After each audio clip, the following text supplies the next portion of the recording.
Livro de Jó, capítulo 1. Na terra de Uz vivia um homem chamado Jó. Era homem íntegro e justo, temia a Deus e evitava fazer o mal. Tinha ele 7 filhos e 3 filhas e possuía 7.000 ovelhas, 3.000 camelos, 500 juntas de boi e 500 jumentos, e tinha muita gente a seu serviço. Era o homem mais rico do Oriente. Seus filhos costumavam dar banquetes em casa, um de cada vez, e convidavam suas 3 irmãs para comerem e beberem com eles.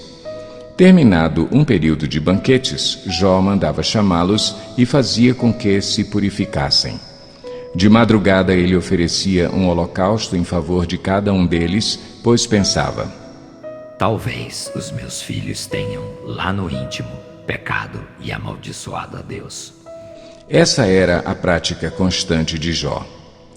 Certo dia, os anjos vieram apresentar-se ao Senhor e Satanás também veio com eles. O Senhor disse a Satanás: de onde você veio? Satanás respondeu ao Senhor: de perambular pela terra e andar por ela. Disse então o Senhor a Satanás: reparou em meu servo Jó. Não há ninguém na terra como ele, irrepreensível, íntegro, homem que teme a Deus e evita o mal. Será que Jó não tem razões para temer a Deus? Respondeu Satanás. Acaso não puseste uma cerca em volta dele, da família dele e de tudo o que ele possui? Tu mesmo tens abençoado tudo o que ele faz, de modo que os seus rebanhos estão espalhados por toda a terra. Mas estende a tua mão e fere tudo o que ele tem, e com certeza ele te amaldiçoará na tua face. O Senhor disse a Satanás: pois bem, tudo o que ele possui está nas suas mãos. Apenas não toque nele. Então Satanás saiu da presença do Senhor. Certo dia, quando os filhos e as filhas de Jó estavam num banquete, comendo e bebendo vinho na casa do irmão mais velho, um mensageiro veio dizer a Jó: os bois estavam arando e os jumentos estavam pastando por perto, quando os sabeus os atacaram e os levaram embora. Mataram à espada os empregados e eu fui o único que escapou para lhe contar.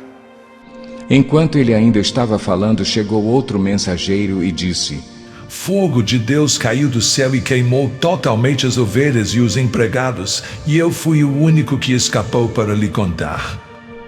Enquanto ele ainda estava falando, chegou outro mensageiro e disse: vieram caldeus em 3 bandos, atacaram os camelos e os levaram embora. Mataram à espada os empregados e eu fui o único que escapou para lhe contar. Enquanto ele ainda estava falando, chegou ainda outro mensageiro e disse: seus filhos e suas filhas estavam num banquete, comendo e bebendo vinho na casa do irmão mais velho, quando, de repente, um vento muito forte veio do deserto e atingiu os 4 cantos da casa, que desabou. Eles morreram, e eu fui o único que escapou para lhe contar. Ao ouvir isso, Jó levantou-se, rasgou o manto e rapou a cabeça. Então prostrou-se rosto em terra em adoração e disse: saí nu do ventre da minha mãe, e nu partirei. O Senhor o deu, o Senhor o levou. Louvado seja o nome do Senhor. Em tudo isso, Jó não pecou e não culpou a Deus de coisa alguma. Jó 2. Num outro dia, os anjos vieram apresentar-se ao Senhor, e Satanás também veio com eles para apresentar-se. O Senhor perguntou a Satanás: de onde você veio? Satanás respondeu ao Senhor: de perambular pela terra e andar por ela. Disse então o Senhor a Satanás: reparou em meu servo Jó. Não há ninguém na terra como ele, irrepreensível, íntegro, homem que teme a Deus e evita o mal. Ele se mantém íntegro, apesar de você me haver instigado contra ele para arruiná-lo sem motivo. Pele por pele, respondeu Satanás. Um homem dará tudo o que tem por sua vida. Estende a tua mão e fere a sua carne e os seus ossos, e com certeza ele te amaldiçoará na tua face. O Senhor disse a Satanás: Pois bem, ele está nas suas mãos. Apenas poupe a vida dele. Saiu, pois, Satanás da presença do Senhor e afligiu Jó com feridas terríveis, da sola dos pés ao alto da cabeça. Então Jó apanhou um caco de louça e com ele se raspava, sentado entre as cinzas. Então sua mulher lhe disse: Você ainda mantém a sua integridade? Amaldiçoe a Deus e morra. Ele respondeu: Você fala como uma insensata. Aceitaremos o bem dado por Deus e não o mal. Em tudo isso, Jó não pecou com seus lábios. Quando 3 amigos de Jó, Elifaz de Temã, Bildade de Suá e Zofar de Naamate, souberam de todos os males que o haviam atingido, saíram cada um da sua região. Combinaram encontrar-se para juntos irem mostrar solidariedade a Jó e consolá-lo. Quando o viram à distância, mal puderam reconhecê-lo e começaram a chorar em alta voz. Cada um deles rasgou seu manto e colocou terra sobre a cabeça. Depois os 3 se assentaram no chão com ele durante 7 dias e 7 noites. Ninguém lhe disse uma palavra, pois viam como era grande o seu sofrimento. Jó 3. Depois disso, Jó abriu a boca e amaldiçoou o dia do seu nascimento, dizendo: Pereça o dia do meu nascimento e a noite em que se disse, nasceu o menino. Transforme-se aquele dia em trevas e Deus lá do alto não se importe com ele, não resplandeça a luz sobre ele. Chamem-no de volta às trevas e à mais densa escuridão. Coloque-se uma nuvem sobre ele e o negrume aterrorize a sua luz. Apoderem-se daquela noite densas trevas. Não seja ela incluída entre os dias do ano, nem faça parte de nenhum dos meses. Seja aquela noite estéril e nela não se ouçam brados de alegria. Amaldiçoem aquele dia os que amaldiçoam os dias e são capazes de atiçar o Leviatã.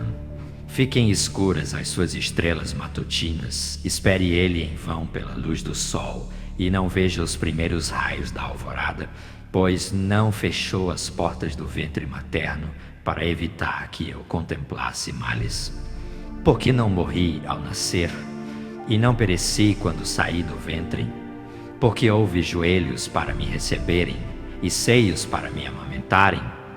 Agora eu bem poderia estar deitado em paz e achar repouso junto aos reis e conselheiros da terra, que construíram para si lugares que agora jazem em ruínas, com governantes que possuíam ouro, que enchiam suas casas de prata. Por que não me sepultaram como criança abortada, como um bebê que nunca viu a luz do dia? Ali os ímpios já não se agitam, e ali os cansados permanecem em repouso. Os prisioneiros também desfrutam sossego, já não ouvem mais os gritos do feitor de escravos. Os simples e os poderosos ali estão, e o escravo está livre do seu senhor.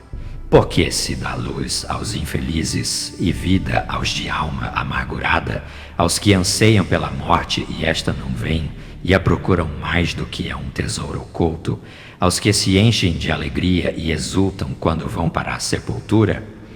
Porque se dá vida àquele cujo caminho é oculto e a quem Deus fechou as saídas?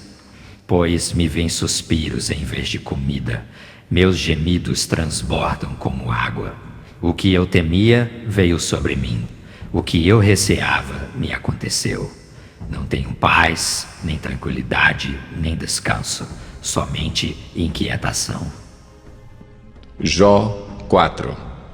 Então respondeu Elifaz de Temã: Se alguém se aventurar a dizer-lhe uma palavra, você ficará impaciente. Mas quem pode refrear as palavras? Pense bem, você ensinou a tantos, fortaleceu mãos fracas. Suas palavras davam firmeza aos que tropeçavam. Você fortaleceu joelhos vacilantes. Mas agora que se vê em dificuldade, você desanima. Quando você é atingido, fica prostrado. Sua vida piedosa não lhe inspira confiança? E o seu procedimento irrepreensível não lhe dá esperança? Reflita agora. Qual foi o inocente que chegou a perecer? onde os íntegros sofreram destruição, pelo que tenho observado, quem cultiva o mal e semeia a maldade, isso também colherá. Pelo sopro de Deus são destruídos, pelo vento de sua ira eles perecem. Os leões podem rugir e rosnar, mas até os dentes dos leões fortes se quebram. O leão morre por falta de presa, e os filhotes da leoa se dispersam. Disseram-me uma palavra em segredo, da qual os meus ouvidos captaram um murmúrio. Em meio a sonhos perturbadores da noite, quando cai sono profundo sobre os homens, temor e tremor se apoderaram de mim e fizeram estremecer todos os meus ossos. Um espírito roçou o meu rosto e os pelos do meu corpo se arrepiaram. Ele parou, mas não pude identificá-lo. Um vulto se pôs diante dos meus olhos e ouvi uma voz suave que dizia: poderá algum mortal ser mais justo que Deus? Poderá algum homem ser mais puro que o seu Criador? Se Deus não confia em seus servos, se vê erro em seus anjos e os acusa, quanto mais nos que moram em casas de barro, cujos alicerces estão no pó. São mais facilmente esmagados que uma traça. Entre o alvorecer e o crepúsculo são despedaçados. Perecem para sempre, sem ao menos serem notados. Não é certo que as cordas de suas tendas são arrancadas e eles morrem sem sabedoria? Jó 5. Clame se quiser, mas quem o ouvirá? Para qual dos seres celestes você se voltará? O ressentimento mata o insensato e a inveja destrói o tolo. Eu mesmo já vi um insensato lançar raízes, mas de repente a sua casa foi amaldiçoada. Seus filhos longe estão de desfrutar segurança. Maltratados nos tribunais, não há quem os defenda. Os famintos devoram a sua colheita, tirando-a até do meio dos espinhos, e os sedentos sugam a sua riqueza. Pois o sofrimento não brota do pó, e as dificuldades não nascem do chão. No entanto, o homem nasce para as dificuldades, tão certamente como as fagulhas voam para cima. Mas, se fosse comigo, eu apelaria para Deus. Apresentaria a Ele a minha causa.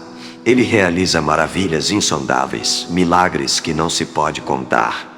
Derrama chuva sobre a terra e envia água sobre os campos. Os humildes Ele os exalta e traz os que pranteiam a um lugar de segurança.